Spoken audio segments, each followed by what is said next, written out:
Jontron stronger than the Nostalgia Critic? Did the angry video game nerd actually blow up a galaxy?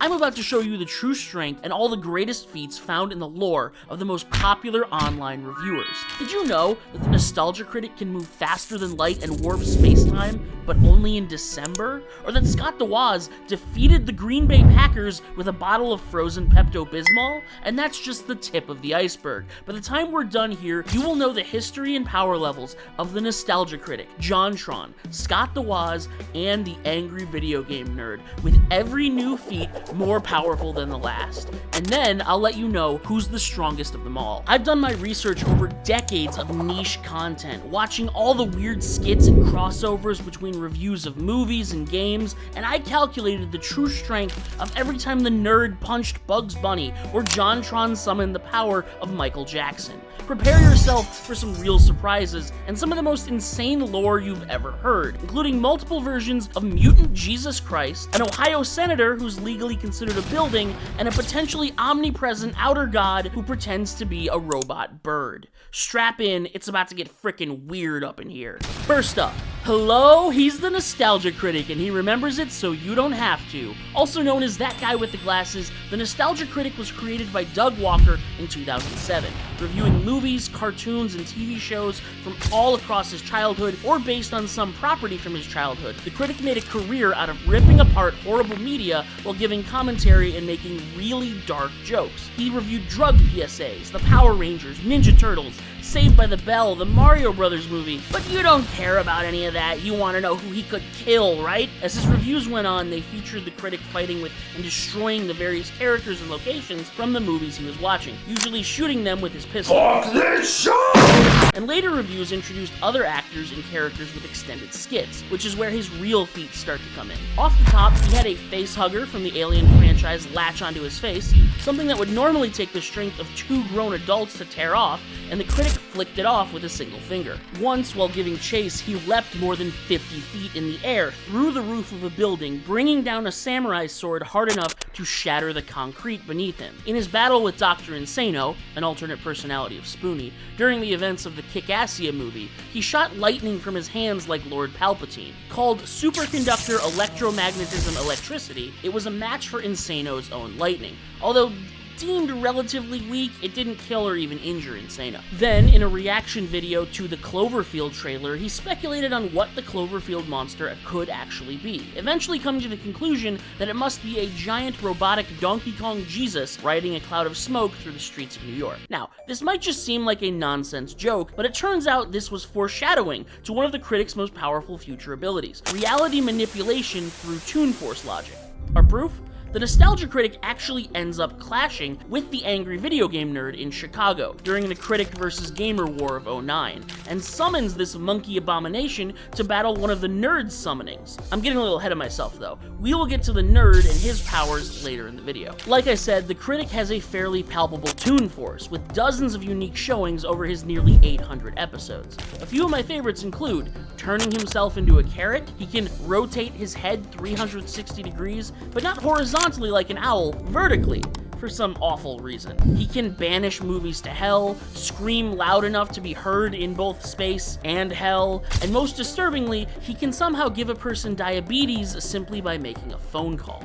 All of this is on top of countless resurrection feats. The critic has died over and over again from being shot, exploded, not to mention disintegrated by God, himself, and even Chuck Norris, all on different occasions. But this makes sense. He seems to have a form of quantum immortality, as we see in his reaction to the viral Little Baby's ice cream commercial. The overwhelming strangeness broke his brain, but a new version of the critic spawned and replaced the old broken one effortlessly. Although I could note, the critic doesn't just respawn all the time. He actually has fairly impressive durability. Here, he survives a building-level spaceship crash, and in one of his best showings, during a review of The Quest for Camelot, he became so frustrated that he struck his desk with enough force to wipe out an entire city, and survived unscathed. Of course, this is also his best attack potency shown so far. Moving on to some of his gear, the Critic almost exclusively uses his pistol, a simple handgun that also seems to ignore the laws of physics as much as he does. For example, he can fire it more than 20 times consecutively without needing to reload. And the gun is at least large building level in destructive capability. Here, he fired the bullets and they explode a small castle. But a better showing was when he used the gun to blow off the head of Sonic from the 90s cartoon The Adventures of Sonic the Hedgehog. This version of the character is not only faster than lightning, but at the very least has mountain level durability, able to survive the temperature and pressure of the planet's core as he's drilled through it in seconds. And just one shot turned his entire head to mist. Beyond the gun, the Critic can summon a giant mecha while wearing his black Power Ranger costume, Mega Big Voltronimus Prime Q, which he can pilot, but he's not particularly great at. Luckily, he is also able to summon Linkara as the Green Ranger to co-pilot, which makes the mech much more functional. But all of this, quite frankly, is nothing compared to the Critic's true power. A latent force so deadly, it's temporarily trapped within a single month of the Gregorian calendar year, December. During the month of December, the Critic becomes significantly more powerful due to his near limitless jolliness and holiday cheer. With the power of Christmas excitement, the Critic essentially enters an entirely new tier of strength. In December of 2013, he flew to the edge of Earth's atmosphere in seconds and made it snow all over the planet, including indoors. In 2014, his cohorts tried to contain his Christmas cheer with an inhibitor patch, but this led to a feedback loop of holliness and jolliness, causing the Critic to grow gigantic, rapidly teleport, clone himself, and hump a Christmas tree until it exploded. And finally, in 2016, he channeled his love of Christmas into an eruption that destroyed the entire Earth in a massive explosion that lasted about 2 seconds, a dwarf star level feat. And by the way, this was after surpassing the speed of light and warping spacetime, according to his captors. The Critic is stupidly powerful, but primarily in his Christmas form, although his Toon Force and Quantum Immortality do make him very tough to keep down. It would take a force of nature to stop him. Or maybe just a guy from Queens. Next up is the original Birdman, founding member of Normal Boots, and the first not-so-grump Jonathan Jafari is Jontron. Establishing his first YouTube channel in 2006, it was 4 years later that he would make his now juggernaut channel, Jontron Show, which at first reviewed nostalgic video games, but later devolved into discussing scary movies, reality TV, psychic gurus, and Halloween decorations? John kinda just makes commentary videos on whatever, usually interspersed with Family Guy-style cutaway gags and side plots, all produced with physical props and sets. Jontron is a great entertainer, as long as you don't look up what he debated Destiny about in 2017. Anyway, John is undeniably superhuman. We see in a lot of his episodes feats used to destroy bad video games and defeat various enemies. Just to set a baseline, we have a low-level durability feat as he plays a bootleg NES Lion King game that shows Simba literally, no I'm not joking, necking himself with a rope. John then replicates the feat, surviving being hanged. This means he must have a stronger than average human neck and windpipe. Stepping things up considerably, after playing even more shitty bootleg games, John ascended into space and met bootleg Michael Jackson, who made him one with the cosmos. What this meant was unclear at the time, but we did get to see this power on display later, when he sang a cover of the Katy Perry song Firework for charity. Overcome with emotions during the ballad, John flew through space and shed a single tear, which lit up into nuclear fusion and produced a star. I should note that he has to sing the first 2 minutes or so of the song before he can get emotional enough for this part, so it's probably not very useful in battle, but it does show us that he can survive in the vacuum of space, which is not nothing. For a more concentrated combat feat, later in a review of the horror game Clock Tower for the Super Nintendo, John had to battle the game's villain Scissorman, and vaporizes him instantly by throwing a piece of ham at him. Lowballing this, assuming Scissorman is only as durable as the average person, this would require 142 million joules of energy. If the slice of ham weighed about 50 grams, that means John threw the meat at approximately 2.8 billion meters per second. This seems insane, but we've actually seen John use incredible throwing speed before. During his 1-year channel anniversary special, John tossed the game disc for Star Fox Adventures out of Earth's atmosphere and all the way into deep space. We see the disc leave Earth and pass by various ships from the Star Fox franchise mid-flight. The Star Fox series takes place in the Lilat system, near the center of its galaxy. Assuming the Lilat system is in the Milky Way, the disc traveled a minimum of 20,000 light years in the 54 seconds it took John to do his outro. And of course, if the Lilat system isn't in our galaxy, then we're at least another 30,000 light years away. As you can imagine, this sort of throwing power is absolutely ridiculous if used in a combat scenario. Then, of course, there was the time John used Thor's hammer, Mjolnir, to destroy the NES game Nightshade, and struck it with such tremendous force that the hammer itself shattered to bits. Ignoring the fact that John is canonically worthy to lift Mjolnir and possess the full powers of Thor while using the hammer, actually smashing the head of Mjolnir is a feat of incredible cosmic significance. We could calc this to at least star level, considering Mjolnir was forged in the heart of a dying star, or possibly far higher, as it's only been destroyed in the past by beings possessing godly power like the Odin Force. As a short aside, John does have a few notable non-combat feats, like the time he got his boating license in the state of New Hampshire by playing an online Flash game. And then he beat the oft-considered impossible Takeshi's Challenge, an NES game most of humanity is considered too weak to even attempt. Lastly, John can also transform into his flex tape form, covering his entire body in the waterproof adhesive tape. We see in Flex Tape 2, the Flexening, that the tape can withstand a river of magma, so that's at least one invulnerability we know that Flex Form John has. He also repeatedly chants, let me die," the first time he uses the transformation, which could imply some undesired form of immortality, likely because no weapon can penetrate the water-resistant flex tape covering his body. But this is ultimately speculation. Far more relevant to this discussion is that John has an incredibly powerful sidekick, partner, pet, and friend. Jacques, the green-cheeked parakeet with the glowing red eyes, is also a robot from the future who has traveled through time, fought in Vietnam, and claims to be omnipresent. Jacques shows a myriad of useful abilities over his many appearances. He's able to wipe memories through a flash of light, similar to the Neuralizer from Men in Black. He can fire lasers from his eyes, capable of instantly killing an average person, and vaporizing an NES cartridge. That said, Jacques' lasers can be reflected back with a mirror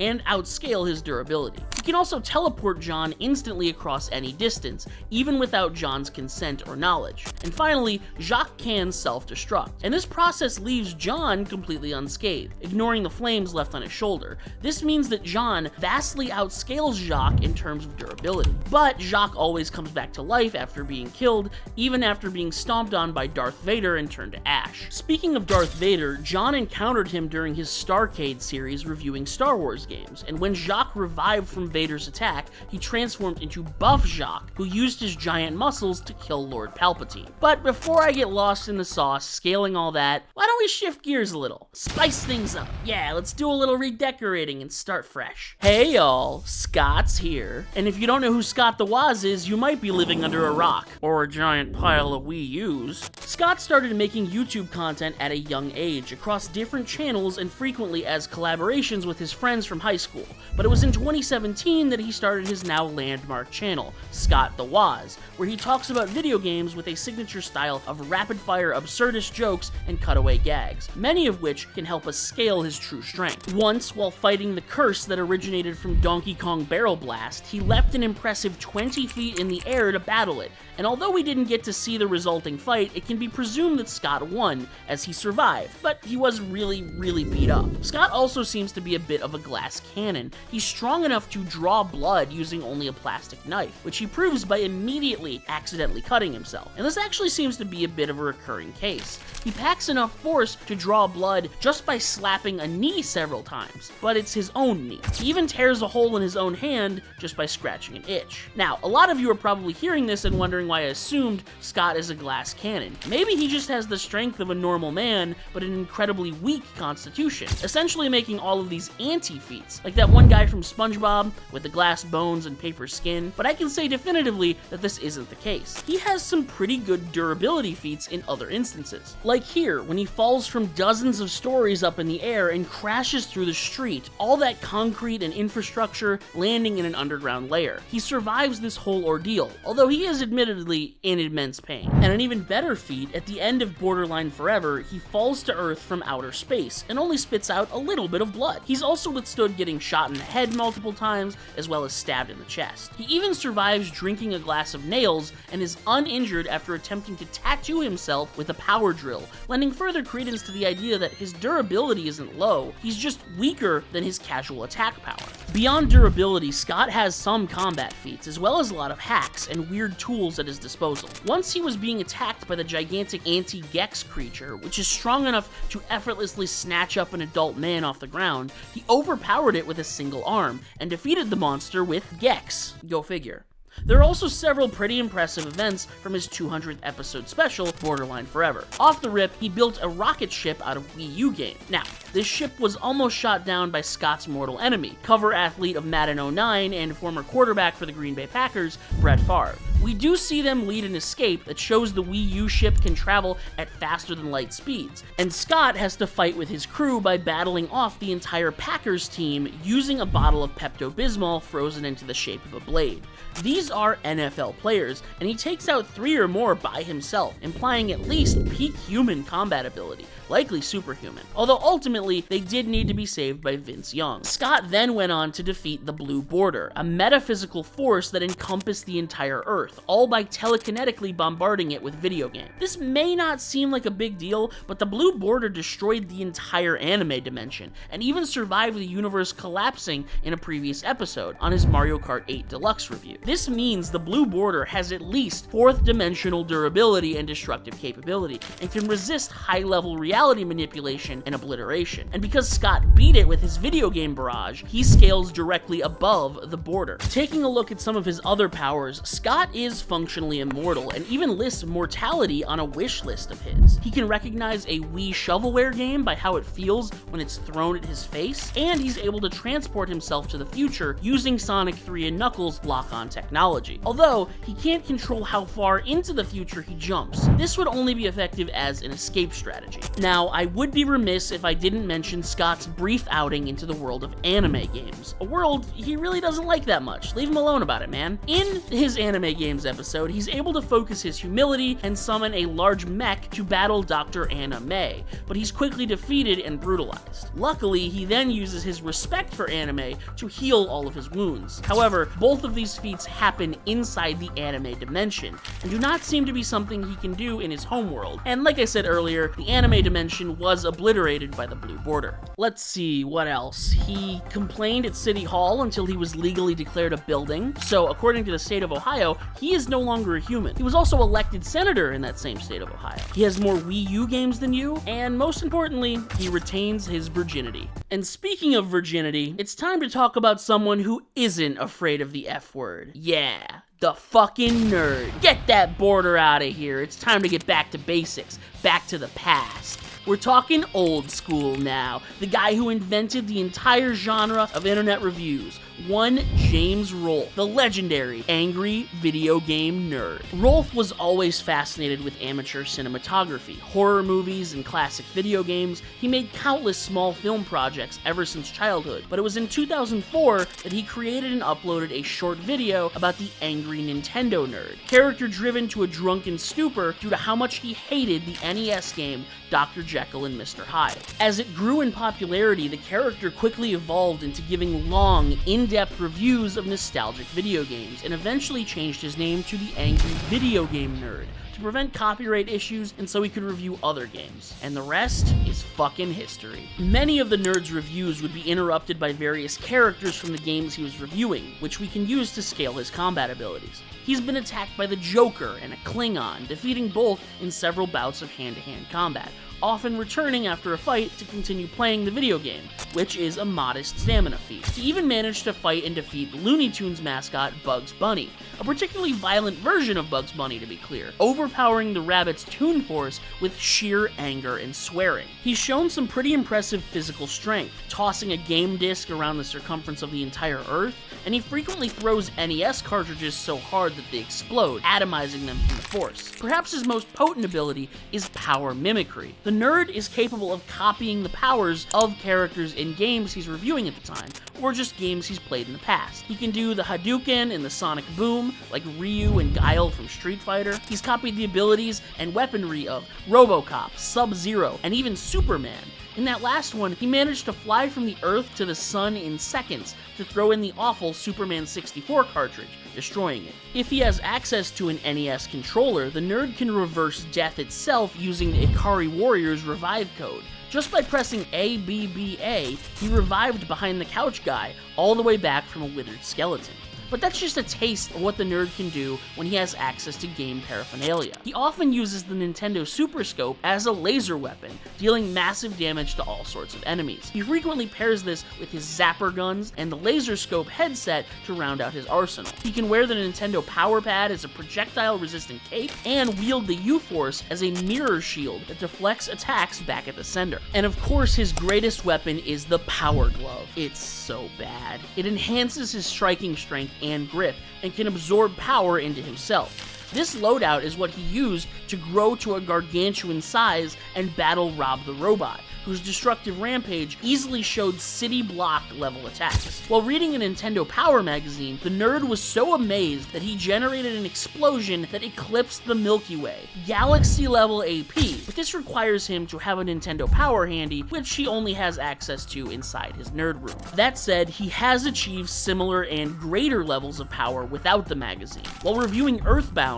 the nerd touched the truth of the universe, leaving his body to battle Gygus in an extra-dimensional metaphysical plane. Gygus is an acausal being of pure evil, with an abstract higher dimensional existence. It almost absent-mindedly destroyed the entire universe, but the nerd overcame its nigh-omnipotent evil, channeling the support of his fans like Goku charging a spirit bomb. And if you thought that was crazy, in the AVGN movie, the nerd battles Death Mwatzix, a cyber mutant death god, the creator of both God and Satan. Death Mwatzix lives under Mount Fuji and has the power to end all life everywhere backwards and forwards, just by spinning the satellite dish on his head. After one entire rotation, every universe in the multiverse will disappear. The Ultraverse and Megaverse will also collapse. The 6 dimensions will flatten into one, and all of existence will be obliterated. The only thing left will be a scaleless bologna sandwich. And yet, even a being of this incredible power was defeated by the nerd, piloting a spacecraft made of Atari cartridges. Just to round things off here, the nerd has some casual energy projection feats. He blew up a Nintendo Virtual Boy console just by flipping it off. He can weaponize his curse words, throwing around literal F-bombs. They get stronger and more creative the more explicit he is. When gravely injured, he can heal his wounds by drinking beer, specifically Rollin' Rock. And lastly, he has a few summons. He can call upon the power of the Glitch Gremlin, who normally lives inside video games to make them glitchy, and focus that power at his enemies to stun them with glitches. But that's nothing compared to Super Mecha Death Christ 2000 BC version 4.0 beta, bitch. An enormous city-level mecha kaiju military weapon that's defeated the devil on multiple occasions and stalemated the giant robotic Donkey Kong Jesus summoned by the Nostalgia Critic.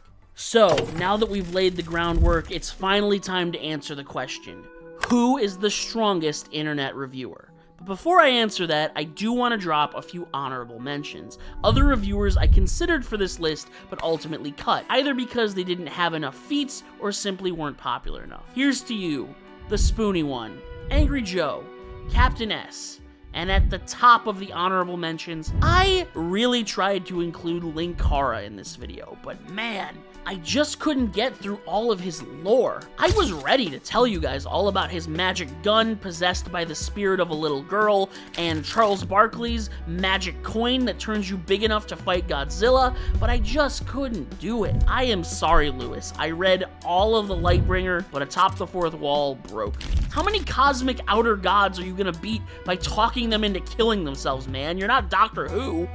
Sorry. Anyway, I don't think he'll mind that much after all. So, how does everybody stack up? Well, first, two of them have already crossed paths before. Yes, the critic and the nerd have battled each other several times, usually to a standstill, with the nerd winning in their final fight. But these were all in the first year of the critic's career, back in 2009. This was before both of them grew significantly stronger, the critic getting multiple Christmas buffs, and the nerd training his thumbs with the ninja from Ninja Gaiden, as well as merging with the universe inside his Magicant to defeat Gygas. We will need to look at later feats to learn how they really compare. Off the top, one of the hardest things to contend with is immortality. Both Nostalgia Critic and Scott The Woz have demonstrated an inability to die, and we can assume Jontron is also unkillable in his flex tape form. On top of that, comedic effects seems to reign supreme, at least for the critic. He has utilized Toon Force to a startling degree multiple times. If it's funny, he should be able to do it, and that includes defeating the other three fighters. But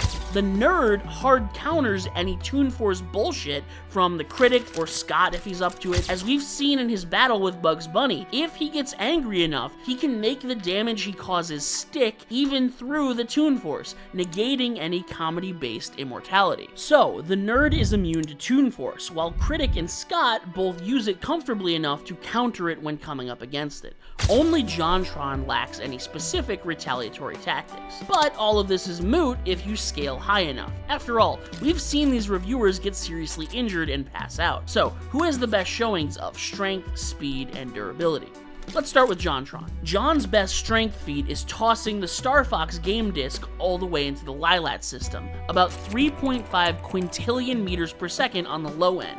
That's an insane throwing speed of 1.6 billion times faster than light. But a game disc only weighs about 5 ounces, meaning the force of this was about 15 quintillion joules, slightly more than the entire global nuclear arsenal all detonated at once, 2.8 gigatons. We could use John's feat destroying Mjolnir to give him star-level striking strength, but it should be noted that he was wielding Mjolnir, technically possessing the power of Thor, and the strength to shatter Mjolnir is something Thor himself does.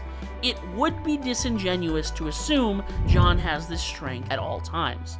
But this force still wasn't enough to destroy the Nightshade NES cartridge. He later completed the task using a folding chair, presumably made from adamantium, seeing how it fared better than Mjolnir. We can scale all NES cartridges in the Jontron verse to have a similar level of durability, and Jacques can destroy them with a simple laser beam, meaning both John's strikes and Jacques' lasers are, on the low end, star level. And we can take John even higher. Jacques, in his buff form, scales above Lord Palpatine, who at the height of his power was around solar system level with force amplification, able to generate shields and barriers with at least that much power. He was a nexus of dark force energy and could only be defeated by the combined souls of every Jedi in the last 25,000 years, or one buff Jacques, who John scales above. Jontron is sitting at solar system level plus for now. That said, John doesn't have any great speed feats, at least none related to his movement. He can throw objects literally billions of times faster than light, but we can only speculate if this has any bearing on his movement and reaction speeds. Theoretically, his movement speed could be considered infinite, as Jacques is capable of instantly teleporting him anywhere, traveling a finite distance over 0 time, but in a combat scenario,